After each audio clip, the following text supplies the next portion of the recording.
Hi, I'm Rob. And I'm Rob. And this is Ask Rob and Rob.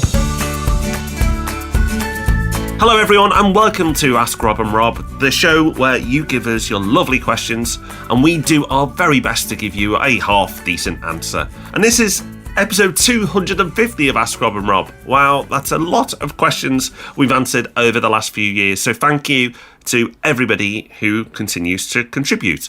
But let's make sure we get in another 250. Let's have a go anyway. Rob, to keep this roadshow on track, how do people get involved? How do they ask a question? Well, I think this has been going for so long because it's so simple. All you've got to do is call 013 808 00035. That's 013 808 00035.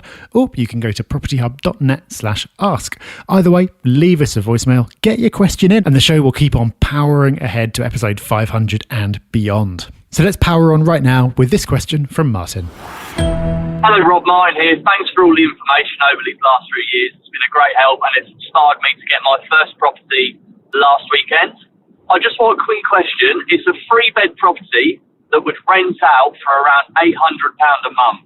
Now, I have the option to renovate it and turn it into a 4-bed HMO that generate about £1,600 a month, so almost double or a little over double. In your opinion, am I better off renting it to a family where I don't have to pay the bills and have a lot less stress, or go for the HMO market where I have the worry of tenants coming and going and not looking after my property quite as well, but earning a slightly better income? Any help is much appreciated. I look forward to hearing it. Thanks, mate. Martin, really interesting question. And the good news is you've already put your finger on most of the things that you need to be thinking about.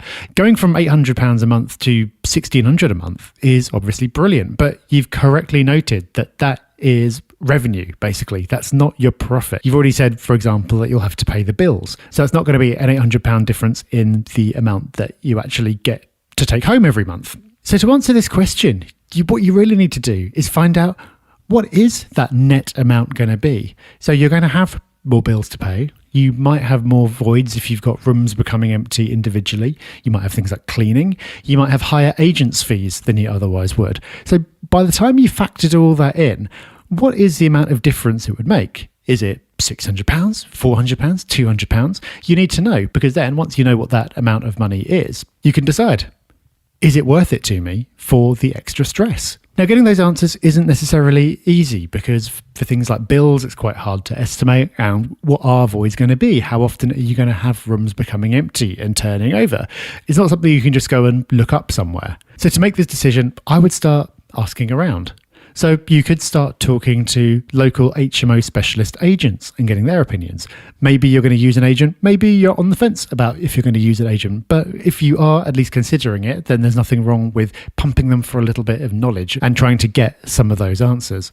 You could also speak to other HMO landlords. You could either do that locally if there are any local networking groups, or you can do it on forums like Property Hub Forum. That is the brilliant thing about having a network, because if you manage to get a few different answers for things like how much do you budget for voids and how much do you budget for bills, then you'll start to converge on a number that you'll have a decent amount of confidence in being right enough for your purposes right now.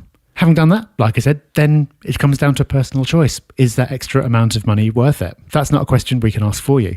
So I appreciate there's quite a bit of work to do in order to get to the point of being able to make that decision, but it is a big decision, so it's worth spending a bit of time on. So good luck going through that process, and good luck with whatever you decide to do next. Thank you, Martin. Next up, we've got a question from Jordan. Hi, Rob and Rob. It's Jordan here. Thank you so much for doing this podcast. I find it really useful. So appreciate it. My question is about investing in Birmingham. You did a podcast about 3 years ago where you answered a question, why don't you guys give Birmingham much love? I'm wondering 3 years on whether there's any more news on that, why you still not giving Birmingham much love. It's making me feel like I'm perhaps missing something when it seems to me that all of the fundamentals that you guys talk about are there. So before I go too deep into my Birmingham search, just want to check that you may not have some logic, perhaps that Birmingham is further ahead in the property cycle, or that I'm too late. I missed the chance to do Birmingham at good prices. So yeah, let me know your thoughts. Jordan, we could lose a lot of listeners here, so I better be nice.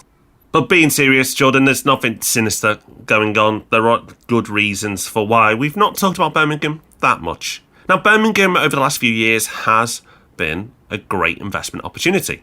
And one of the companies we run, Property Hub Invest, has actually found deals and passed them on to our investors in Birmingham, and may possibly do some more deals there in the short term as well.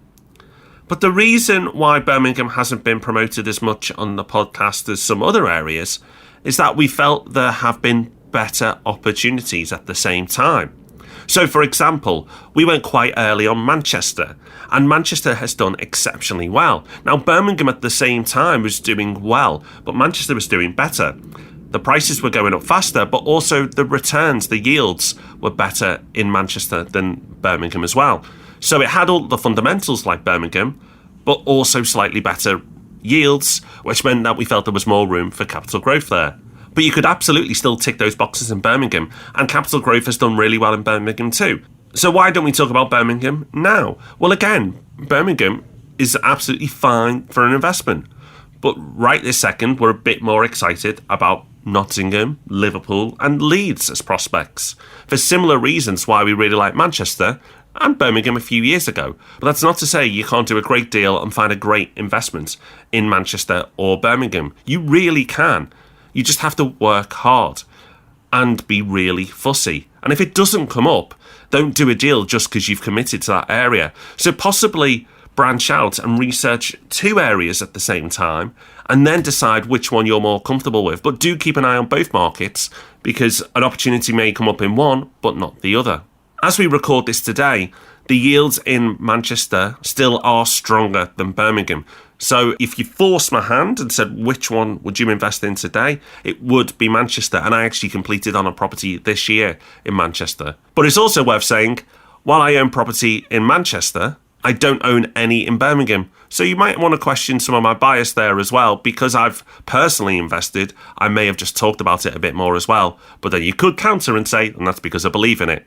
So, Rob, can you help me? Is it logic, or am I being biased because of the logic? Well, that's melted my brain a bit. But even if there is a bit of bias in there, the facts speak for themselves. Yields are currently stronger elsewhere because Birmingham had a really good run, and so the growth had already happened. And also, if you look at the latest Home Track report, which looks at the prices in a range of different UK cities, Birmingham is currently mid-table, and above it are the likes of Nottingham, Manchester, Leeds, Liverpool, the places that we've talked about and specifically tipped for investment in 2020. Again, that's not because there's anything wrong with Birmingham, it's because Birmingham's already had the growth. It is a little bit further ahead in the cycle. But often on the podcast, we make big sweeping statements about cities.